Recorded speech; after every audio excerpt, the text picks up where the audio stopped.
Hi everyone. We're looking at two additional composers from the book A Gift of Music. And just before we read about Haydn and Mozart, a lot of composers had hardships in their life, and oftentimes were either unappreciated during their life and didn't get the success they wanted to, or just had to endure suffering. So I think as an ex-witness, sometimes we think we're the only ones that have ever had to suffer. But that's the bonus, I think, of reading biographies, that you find people have had to endure many hardships, different hardships, but nonetheless hardships. And how did they conquer that? How did they get past that? So we're going to learn about Haydn and Mozart and the difficulties in their life and what they did about them. So the first one is Haydn. Haydn accepted his life, hard as it was at times, and found it good. He recognized that there are fresh possibilities ahead for those willing to be builders in life rather than destroyers.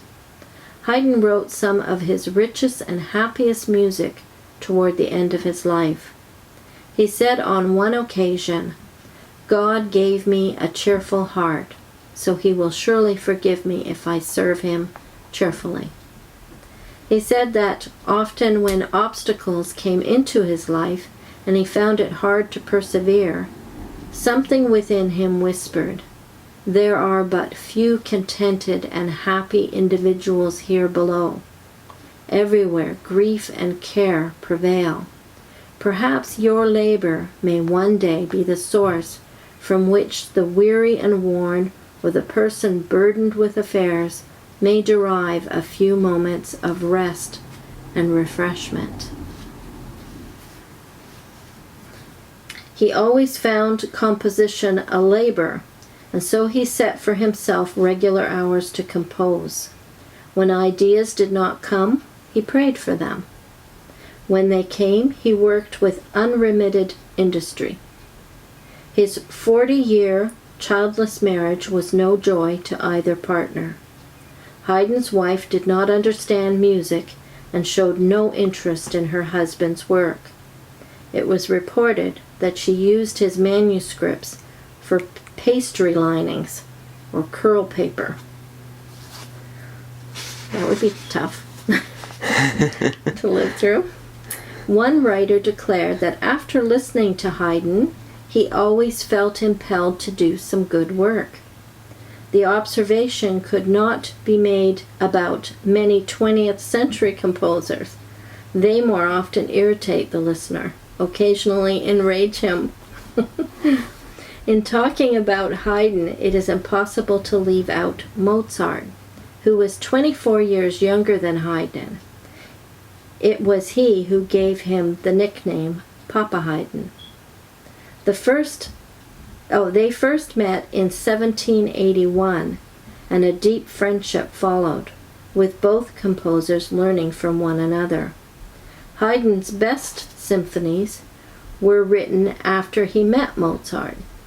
Their friendship was one of the rare instances of complete and mutual understanding between two musicians, entirely free from jealousy, each one appreciating the abilities of the other.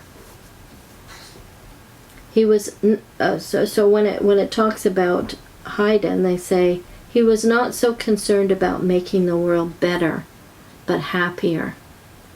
So I think this is a good thing, that he had struggles, and yet he found a way in which to use his talent as a means to help others. So I think whatever hardships we go through in life, it should make us more empathetic, more understanding, more caring. So I never regret the fact that I had struggles, because I think they change you, they help you, they can work to your good if you use them that way. So you know the saying, if life gives you lemons, make lemonade. So now we will see how Mozart got around his troubles in his life.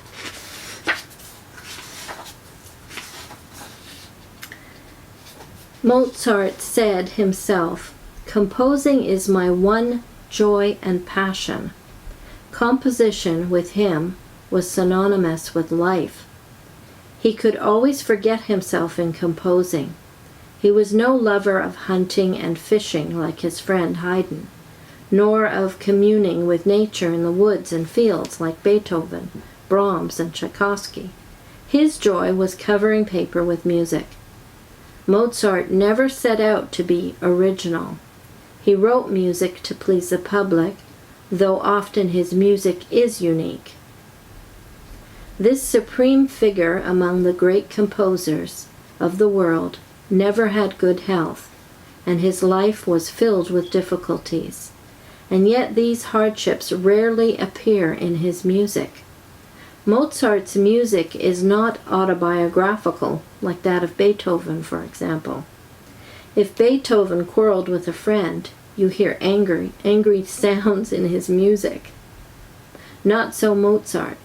He escaped into his music when the problems of life were heaviest. In fact, his life was so full of cares that his music often has a carefree spirit. So he used it as an escape.